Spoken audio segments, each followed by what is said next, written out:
Hey guys, welcome to a work in progress video for my Mega-Size Zaku II.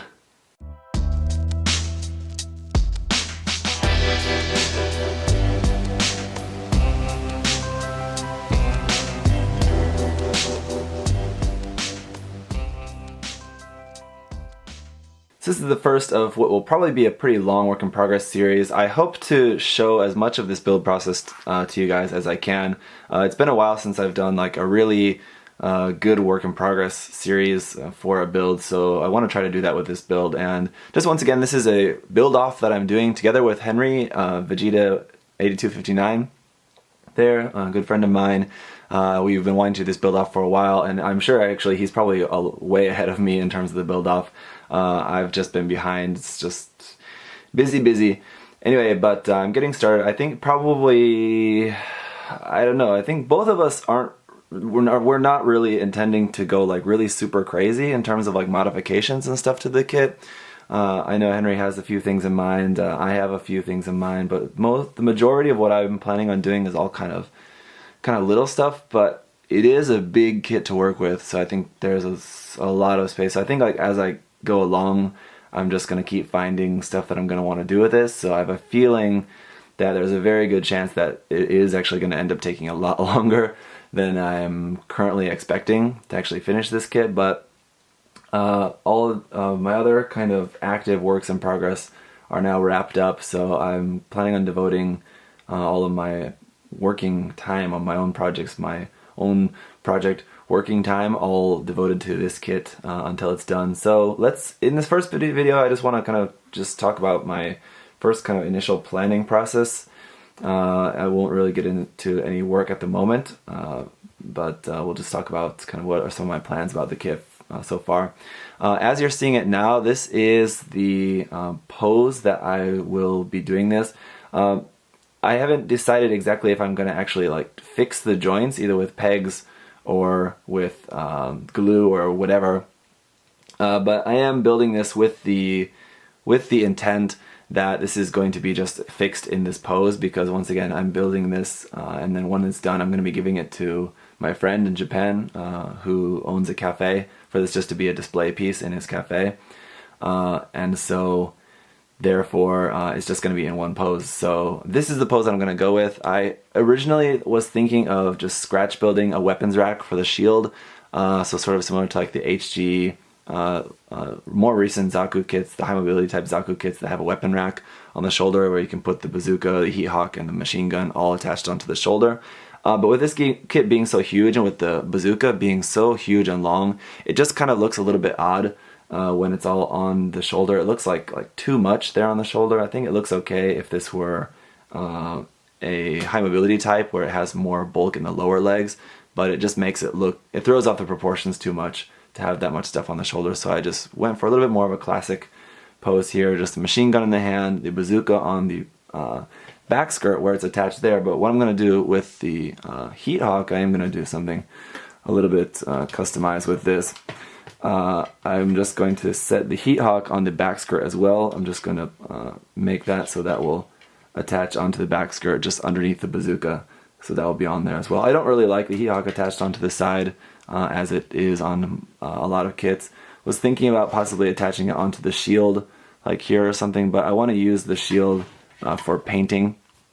There's a really specific paint pattern that I wanted to do for this build, and that is here. Let me just show you this. This here is artwork from my friend's cafe. They have like this design they hand painted on like one part inside their cafe. This artwork that was like inspired from my friend and his wife's trip to South America. And so what I want to do is take that pattern and paint that here on the shield, so that'll be painted I guess like all the way from the top to bottom, probably just as a sort of like decoration. So yeah, I want this Zaku basically when it's done to look like it's been used, it's been out in the field, and it's like customized, and just sort of like the pilot has really like gotten like it's been in like that pilot's use for a long time, and he's just like customized it but with just like some just stuff like painted, like decoration paint there on the side, and just so it looks like really personalized, not like personalized in the way that we think of like custom versions of Zaku's or something like that, where it's just like a custom color scheme. But I want it to look like really personal, because it will be a personal gift for my friend, and so I think that'll be a cool touch for it to have that. So we'll be doing some weathering on this as well. One thing that I've been dying to try out this technique that I saw in a model magazine like last year or something, using this liquid mask. That was actually the whole reason why I bought this liquid mask, actually. I have yet to use it. Was where like you'll paint it, everything, and then you'll apply like a little liquid mask, like just to the edges around stuff, to some of these edges, and then paint it again with a slightly different tone of color, so either darker or lighter. I haven't really quite decided exactly how I'm going to do it yet in terms of the colors, but you just paint it in a slightly different color, and then when you peel off the liquid mask, then it gives you like slight discoloration, sort of chipped sort of effect on the edges, just using that liquid mask. I think when I saw it done, it was on a PG Unicorn, and it looked really cool. So I've been really wanting to try that. So I think I'm going to try that on this kit. We'll also be trying out some other different weathering stuff. I'm really not that experienced in terms of weathering, so we'll definitely have to do some practice for that. The other thing, in terms of the colors, I'm going to go pretty much standard colors for this kit. It's going to be just in the kind of the greens, like this. One thing that I do want to do different is one of the arms, this arm here, I'm going to paint in orange, so that it looks like the arm was maybe destroyed and then replaced, and it just hadn't been repainted, or it was like just like simple replacement arm or something like that. So that was kind of more inspired by a Chappie. Not really the best movie, I'll admit, but it had some cool mech stuff there in that, and like that was one cool thing that I liked in that movie, and like Chappie's design was that like the replacement parts that were on him were like a different color, or just like that orange color.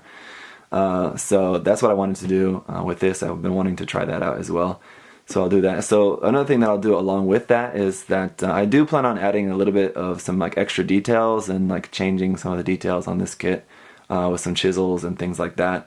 So one of the things I'll do is I'll detail this arm differently from that arm, so that it will, aside from the color, it will look like it is slightly different. So I think that'll be pretty cool. We'll also do some minor, just like really minor, just like physical weathering. We'll just add like a few like chips, broken parts, I think, here and there. I might I'm going to be looking at the Zakus that were in the 8th MS team when they meet that set of the 3 Zakus that come into the village, and like they're all like mixed matched with parts and like have broken parts and stuff like that. I want to take a look at that again and see what I can maybe do in terms of like having like some like just like broken off parts and things like that. I think probably one of the things that I'll do is cutting off at least one of these spikes on the shoulder, 1 or 2 or all 3. I haven't quite decided yet, but cutting off probably at least one of those, and just like putting like a cap on there, so like that was also just replaced or taken off or something as well. Another thing is covering up the hosing. So these hoses are just, if you saw the review or the unboxing, those are just 2 pieces snapped together. So there's a seam line going all the way down on all these pipes. They're just a seam line all the way down. So kind of just out of laziness, I don't want to deal with that seam line. It's just going to be such a pain to sand all of those little parts individually, and it's going to have to like sand in between the cracks and all of that. It's just kind of be a hassle. So just kind of out of laziness, but I also think it will look cool doing it differently. What I'm going to do is use epoxy putty and just cover that with cover the whole thing with epoxy putty, and then like go at it with just like a blunt object or something like that, just to make it look like cloth. So it looks like cloth covering on the hosing, so kind of similar to like a Thunderbolt style Zaku. So that will also be an experiment. I haven't ever worked with epoxy putty, so that'll be fun to experiment with. So those are kind of like the main big things that I'm going to be working on. Other things that I'll be doing is just like cutting out some bits. So like there are some like panels here, so like maybe just like cutting out that panel and then putting like some wire mesh in behind that, so just like to change some of the details and things like that. So a lot of things to do, and it's just a big kit to work on, so there's a lot of things that are going to need to work, but really looking forward to this, and I think it's going to be really, really cool when it's done. I'm really looking forward to giving it to my friend. He's a really good friend of mine who has helped me a lot over the years, especially like when I lived in Japan and traveling in Japan and stuff. So I'm really looking forward to giving it to him. So the first thing that I will do, I'm sorry that you guys have just been looking at this and just listening to me talking. It's not really the most exciting work in progress video, but the first thing that I will do from now is just disassembling the kit and just figuring out which parts are going to need seam line removal and like which parts are going to need to be modified for painting and things like that. So yeah, why don't we just start doing that. I'll go through some of this with you guys just so you can kind of see a little bit, I guess, of the process. So like first of all, obviously this shoulder part has a seam line there, so that's going to need some fixing, this seam going all the way through. But like I said, I might be cutting this spike off, but whether I do that or not, it doesn't matter. The seam line needs to be removed. Luckily, this part doesn't need to be modified at all. It just plugs straight onto a peg, so that's going to be really easy. Just glue in there, sanding that, and that's basically done. In terms of the arm here, this upper part also has a seam line, but again, it's just plug in, that's it, so nothing needs to be modified. Just getting rid of that seam. That seam is pretty much, I could probably even not get rid of that and no one would ever see it. It's all covered up. You could maybe just see like a little bit of it here, but just for the sake of doing it, I'll get rid of that seam line as well. This joint here is what I'm a little bit concerned about. There we go, it was a little tight, I had to pull that out.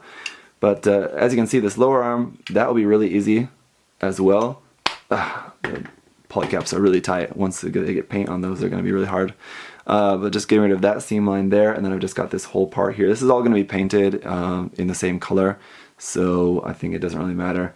I may have to do some masking for something, but anyway, nothing too major. This upper arm part will just come apart. It's kind of tight. I'll have to pull this apart, but anyway, that's a panel line there, so don't need to worry about getting rid of that seam. So again, nothing really that needs to be fixed. Here we go. So then once those parts off and the black part off, then we just have just the elbow joint here, which I can just paint just on its own, and that'll just be fine like that. So there's the arm all disassembled. Now the head, this one does have a seam line here down the nose, so that'll need to be taken care of, but the top of the head can come off. That's a separate piece. I will probably add some detail here onto the head, something probably just adding some extra panel line here across the top. And then one thing I was thinking about doing was using the commander fin head and just like cutting it off, so it's like a sort of like, not broken off, but it's sort of like a temporary piece, so it's not like a full commander fin, it's just sort of like a just shorter, like modified one. So it maybe doesn't have that rank of commander, but it's somewhere between grunt and commander. So thinking about that, not really too sure yet. But that's an option anyway. Nice detail inside the head here, but that's gonna get covered up, so it doesn't really matter. Just taking off all the hoses also, this tubing just plugs straight in, so this will be easy. I can just do my epoxy putty work on these, and then just when it's done, they just plug in. So that will be fine. So it's just this main part of the head here that will need to stay together for removing this seam here and then here on this part as well. So that means I will have to do anything inside this clear part will have to be done before removing that seam line, or we'll have to modify that in some way. But I think probably what I'll do is just do whatever I'm going to do on the inside first, and then just mask this clear part, and then just keep that masking tape off while I do my removing this and then painting and everything else, and then just when it's done, just take the masking tape off, and then it's good to go. It will probably be the way that I'm going to do that. I'm not going to put an LED into this. You very easily could. I know that Henry is on his, but I'm not really going to bother with that. I'll do some painting and stuff on the inside to make it look better than it is now.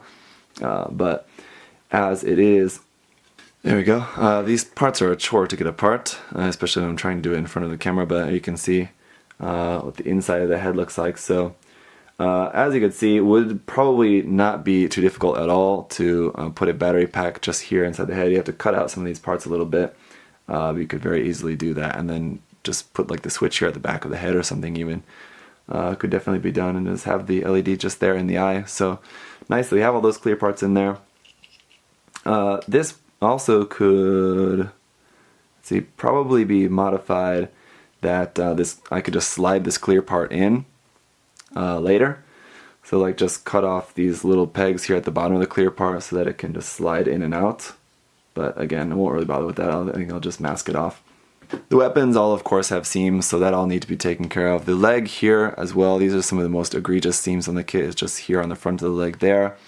On the back of the leg, I think the top part should be together, so we'll have to get rid of that seam there. Here in the middle part though, that is the actual panel line. Here at the bottom though, seam there. And then on the foot, seam all the way down the front of the foot there. So the leg will probably be the part that needs the most work in terms of seam removal, aside from the weapons as well. But that is pretty much it. So that's pretty much all I wanted to cover in this first part of the video, guys. The next part, I guess, will probably be just working on those seams, and then just starting to get into some of the just physical modifications, detailing, cutting, and all of that fun stuff. So thank you guys so much for watching. Let me know what you think of my ideas. If you have any other ideas, other stuff you want to suggest, feel free to leave that. Again, sorry this video is probably kind of boring and not really the most interesting. It'll be interesting once the stuff starts to come together, but I just wanted to take a minute just to kind of lay out my ideas there for you guys. That's an important part of the building process, is having a plan. And as you can tell, I have most everything planned out, but definitely still some stuff that is going to be just kind of along with the process. So thanks for watching, guys, and I'll see you next time. Bye bye.